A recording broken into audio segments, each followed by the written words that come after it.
कोलकाताच्या प्रशिक्षणार्थी डॉक्टरचा अत्याचार करून खून केल्याच्या निषेधार्थ देशभरात संताप व्यक्त होतोय।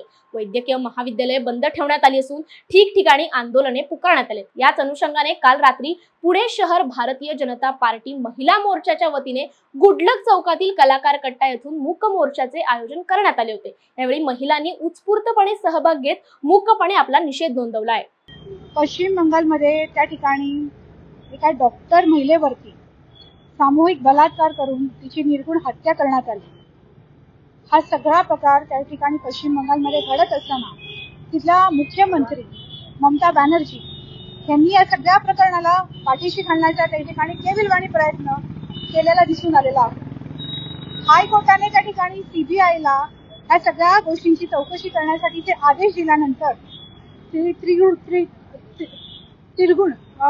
काँग्रेसचे जे काही पदाधिकारी आहेत, तृणमूल काँग्रेसचे जे काही पदाधिकारी आहेत, त्यांनी त्या ठिकाणी जाऊन सगळे पुरावे नष्ट करण्याचा एक केविलवाणी प्रयत्न त्या ठिकाणी केला। असे वारंवार अपराध त्या ठिकाणी महिलांवरती, वारंवार बलात्कार त्या ठिकाणी महिलांवरती मोठ्या प्रमाणावरती पश्चिम बंगालमध्ये होत असताना आपल्याला सगळ्यांना दिसत आहे। आणि ममता बॅनर्जी या स्वतः एक स्त्री असून, स्वतः एक स्त्री मुख्यमंत्री असून हा सगळा प्रकार पाठीशी घालूच कसा शकतात।